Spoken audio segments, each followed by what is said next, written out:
Subscribe ಆಗಿ ನಮ್ಮ ಚಾನಲ್ಗೆ, ಹಾಗೆ ಬೆಲ್ ಐಕನ್ ಕ್ಲಿಕ್ ಮಾಡಿ ಒಂದು ಲೈಕ್ ಮಾಡಿ. ಎಸ್ ರಿತ್ವಿಕಾ ಕುಕಿಂಗ್ ಆ್ಯಂಡ್ ಕ್ರಿಯೇಟಿವಿಟಿ ಚಾನಲ್ಗೆ ಸ್ವಾಗತ ಫ್ರೆಂಡ್ಸ್. ಇವತ್ತಿನ ವಿಡಿಯೋದಲ್ಲಿ ಒಂದು ಬ್ರೇಕ್ಫಾಸ್ಟ್ ರೆಸಿಪಿ ರವೆ ರೊಟ್ಟಿ ತೋರಿಸ್ಕೊಡ್ತಾ ಇದ್ದೀನಿ ಫ್ರೆಂಡ್ಸ್. ನೋಡಿ ಫ್ರೆಂಡ್ಸ್, ನಾನು ಈ ರೀತಿಯಾದಂತಹ ಒಂದು ಬೌಲಲ್ಲಿ ನಾನು 2 ಕಪ್ ಆಗುವಷ್ಟು ರವೆ ತೊಗೊಂಡಿದ್ದೀನಿ. ಅದನ್ನು ಈ ರೀತಿ ನೀರಲ್ಲಿ ನೆನೆಸಿಟ್ಟಿದ್ದೀನಿ ಫ್ರೆಂಡ್ಸ್. ಯಾಕಂದರೆ ಒಂದು 10 ನಿಮಿಷ ನೆನೆಸಿದ್ರೆ ಸ್ಮೂತಾಗಿ ರವೆ ಚೆನ್ನಾಗಿ ನೆನೆಯುತ್ತೆ ಅಂತೇಳಿ.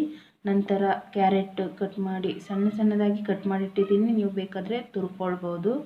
ನಂತರ ಇಲ್ಲಿ ನೋಡಿ ಫ್ರೆಂಡ್ಸ್, ಕೊತ್ತಂಬರಿ ಸೊಪ್ಪು, ಹಾಗೆ ಜೀರಿಗೆ, ನಂತರ ಒಂದೆರಡು ಈರುಳ್ಳಿ, ಮತ್ತು ರುಚಿಗೆ ನಿಮಗೆ ಎಷ್ಟು ಬೇಕು, ಖಾರ ಜಾಸ್ತಿ ಬೇಕಾದರೆ ಜಾಸ್ತಿ ಹಾಕ್ಕೊಳ್ಳಿ, ಕಡಿಮೆ ಬೇಕಾದರೆ ಕಡಿಮೆ ಹಾಕ್ಕೊಳ್ಳಿ ಫ್ರೆಂಡ್ಸ್. ಇದು ಮೆಣಸಿನ್ಕಾಯಿ, ಹಸಿರು ಮೆಣಸಿನ್ಕಾಯಿ. ನಂತರ ನೋಡಿ ಫ್ರೆಂಡ್ಸ್, ಇದು ಅಕ್ಕಿ ಹಿಟ್ಟನ್ನ ನಾನು ಅರ್ಧ ಕಪ್ಪಷ್ಟು ತೊಗೊಂಡಿದ್ದೀನಿ. ನಂತರ ಇದು ಜೀರಿಗೆ ಪುಡಿ. ಜೀರಿಗೆಯನ್ನು ನಾನು ಹಾಕಿರೋದ್ರಿಂದ ಜೀರಿಗೆ ಪುಡಿಯನ್ನು ಒಂದು 1/4 ಟೀ ಸ್ಪೂನಷ್ಟು ಯೂಸ್ ಮಾಡ್ತಾಯಿದ್ದೀನಿ ಫ್ರೆಂಡ್ಸ್. ನಂತರ ರುಚಿಗೆ ತಕ್ಕಷ್ಟು ಉಪ್ಪು. ಈಗ ಏನು ಮಾಡಬೇಕಂತ ಹೇಳಿದ್ರೆ, ಒಂದು ಬೌಲ್ ತಗೊಳ್ಳಿ. ಒಂದು ಬೌಲನ್ನು ತಗೊಂಡು ಇದಕ್ಕೆ ಈಗ ನಾವೇನು ರವೆಯನ್ನು ನೆನೆಸಿಟ್ಟಿದ್ವಿ ಅದನ್ನು ಹಾಕ್ಕೊಳ್ಬೇಕು. ನೋಡಿ ಫ್ರೆಂಡ್ಸ್, ರವೆ ನೆಂದಿರೋದ್ರಿಂದ ನೋಡಿ ಸ್ಮೂತಾಗಿ ಕಾಣಿಸ್ತಾ ಇದೆ ಅಲ್ವಾ ಫ್ರೆಂಡ್ಸ್. ಈ ರೀತಿಯಾಗಿ ರವೆಯನ್ನು ಹಾಕ್ಕೊಳ್ಳಿ, ಅಥವಾ ನೀವು ಬೇಕಾದರೆ ಹಾಗೆ ಕೂಡ ಹಾಕ್ಕೊಳ್ಬೋದು. ನಾನು ಸ್ವಲ್ಪ ನೆನೆಸಿಟ್ಟಿದ್ದೀನಿ ಅಷ್ಟೇ, ಬೇಗ ಆಗುತ್ತೆ ಅಂತೇಳಿ. ನಂತರ ನಾವೇನು ತೊಗೊಂಡಿದ್ದೀವಿ ಅಕ್ಕಿ ಹಿಟ್ಟು, ಹಾಗೆ ಜೀರಿಗೆ ಪುಡಿ. ನಂತರ ಈ ಎಲ್ಲ ಇಂಗ್ರೀಡಿಯೆಂಟ್ಸ್ನು ಕೂಡ ಮಿಕ್ಸ್ ಮಾಡ್ಕೊಳ್ಳಿ ಫ್ರೆಂಡ್ಸ್. ನೋಡಿ ಫ್ರೆಂಡ್ಸ್, ಈಗ ಈರುಳ್ಳಿಯನ್ನು ಹಾಕ್ತಾಯಿದ್ದೀನಿ. ನಂತರ ಇದೊಂದು ಮಿಕ್ಸ್ ಮಾಡಿದೆ ಫ್ರೆಂಡ್ಸ್. ನೋಡಿ, ಇದು ಕರಿಬೇವಿನ ಸೊಪ್ಪು ಚಿಕ್ಕದಾಗಿ ಕಟ್ ಮಾಡಿ ಇಟ್ಟಿದ್ದೀನಿ ಫ್ರೆಂಡ್ಸ್. ನಂತರ ಇದಕ್ಕೆ ನೀವು ಬೇಕಾದರೆ ಸಬ್ಬಕ್ಕಿ ಸೊಪ್ಪನ್ನು ಕೂಡ ಸೇರಿಸ್ಕೊಳ್ಬೋದು, ಚೆನ್ನಾಗಿರುತ್ತೆ ಫ್ರೆಂಡ್ಸ್. ಎಲ್ಲವನ್ನು ಕೂಡ ಹಾಕಿದ್ದಾದ ನಂತರ ರುಚಿಗೆ ಎಷ್ಟು ಬೇಕು ಅಷ್ಟು ಉಪ್ಪನ್ನು ಸೇರಿಸ್ಕೊಳ್ಳಿ ಫ್ರೆಂಡ್ಸ್.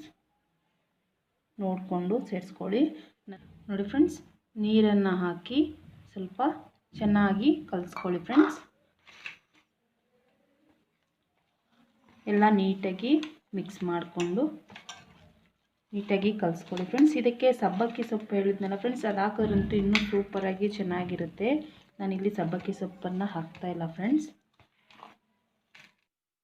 ರವೆಯನ್ನು ಮೊದಲೇ ನೆನೆಸಿಟ್ಕೊಳ್ಳೋದ್ರಿಂದ ಬಹಳ ಬೇಗನೆ ಮಾಡ್ಕೊಳ್ಬೋದು ಫ್ರೆಂಡ್ಸ್. ನೀವು ಕೂಡ ಇದೇ ರೀತಿಯಾಗಿ ಮಾಡಿ ನೋಡಿ ಫ್ರೆಂಡ್ಸ್, ತುಂಬ ರುಚಿಯಾಗಿರುತ್ತೆ. ನೋಡಿ ಫ್ರೆಂಡ್ಸ್, ಈ ರೀತಿ ನೀಟಾಗಿ ಮಿಕ್ಸ್ ಮಾಡ್ಕೊಳ್ಳಿ.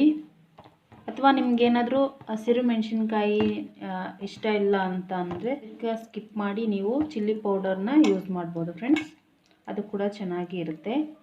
ಅರ್ಧ ಸ್ಪೂನಷ್ಟು ಶುಂಠಿ ಪೇಸ್ಟನ್ನು ಸೇರಿಸ್ತಾ ಇದ್ದೀನಿ. ನೀವು ಬೇಕಾದರೆ ಕಟ್ ಮಾಡಿ ಕೂಡ ಹಾಕ್ಕೊಳ್ಬೋದು ಫ್ರೆಂಡ್ಸ್.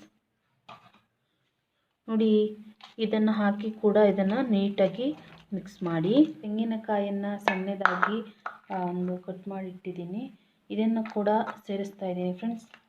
ಮಧ್ಯದಲ್ಲಿ ತಿನ್ನೋದಕ್ಕೂ ಚೆನ್ನಾಗಿರುತ್ತೆ. ಇದನ್ನು ಸೇರಿಸಿ ನೀಟಾಗಿ ಮಿಕ್ಸ್ ಮಾಡ್ಕೊಳ್ಳಿ. ಈಗ 5 ನಿಮಿಷ ಮುಚ್ಚಿಡಿ ಫ್ರೆಂಡ್ಸ್. ಎಲ್ಲ ಮಿಕ್ಸ್ ಆದ ನಂತರ ನೋಡಿ, ಈಗ 5 ನಿಮಿಷ ಆಗಿದೆ, ತೆಗೆಯೋಣ. ನೋಡಿ ಫ್ರೆಂಡ್ಸ್, ಈಗ ನಮಗೆ ಬ್ರೇಕ್ಫಾಸ್ಟ್ಗೆ ಒಂದು ಸೂಪರ್ ರೆಸಿಪಿ ಈಗ ರೆಡಿಯಾಗಿದೆ. ಈಗ ಹಂಚಿನ ಮೇಲೆ ನಾನು ಎಣ್ಣೆಯನ್ನು ಹಾಕಿ ರೊಟ್ಟಿಯನ್ನು ತಟ್ತಾ ಇದ್ದೀನಿ ಫ್ರೆಂಡ್ಸ್.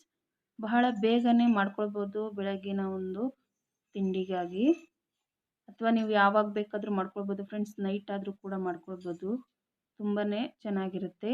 ಹಾಗೆ ನೋಡಿ, ರೊಟ್ಟಿಯನ್ನು ನೀವು ಎಷ್ಟು ತೆಳ್ಳಗೆ ಬೇಕಾದರೆ ತಟ್ಕೊಳ್ಬೋದು, ಅಥವಾ ಒಂದು ಪೇಪರ್ ಮೇಲೆ ತಟ್ಟಿ ಬೇಕಾದರೆ ಹಾಕ್ಕೊಳ್ಬೋದು. ನಾನಿಲ್ಲಿ ಡೈರೆಕ್ಟಾಗಿ ತಟ್ಟಿದ್ದೀನಿ. ಮೇಲೆ ಸ್ವಲ್ಪ ಎಣ್ಣೆಯನ್ನು ಹಾಕಿ ಮುಚ್ಚಿಟ್ಟು ಬೇಯಿಸ್ಕೊಳ್ಳಿ ಫ್ರೆಂಡ್ಸ್, ಚೆನ್ನಾಗಿ ಬರುತ್ತೆ. ನಂತರ ನೀವು ಬೇಗ ಮಾಡಬೇಕು ಅಂತ ಹೇಳಿದ್ರೆ ರವೆಯನ್ನು ಫಸ್ಟೇ ನೆನೆಸಿಟ್ಟು ನಂತರ ನೀವು ಈರುಳ್ಳಿ ಏನು ಸಾಮಾನು ಹಾಕ್ತೀವೋ ಅದನ್ನೆಲ್ಲ ಕಟ್ ಮಾಡಿಕೊಂಡು ಮಿಕ್ಸ್ ಮಾಡ್ಕೊಂಡು ಬೇಗ ಮಾಡ್ಕೊಳ್ಬೋದು. ಈಗ ರೆಡಿಯಾಗಿದೆ, ತುಂಬಾ ಚೆನ್ನಾಗಿ ಬರುತ್ತೆ ಫ್ರೆಂಡ್ಸ್. ಇದು ಈ ರೆಸಿಪಿ ಹೇಗನ್ನಿಸ್ತು ಅಂತೇಳಿ ಒಂದು ಕಮೆಂಟ್ ಮಾಡಿ, ಹಾಗೆ ಇಷ್ಟ ಆದರೆ ಲೈಕ್ ಮಾಡಿ ಅಂತ ಹೇಳ್ತಾ ಈ ವಿಡಿಯೋನ ಮುಗಿಸ್ತಾ ಇದ್ದೀನಿ ಫ್ರೆಂಡ್ಸ್. ವಿಡಿಯೋ ನೋಡಿದ ನಿಮಗೆ ಧನ್ಯವಾದಗಳು ಫ್ರೆಂಡ್ಸ್.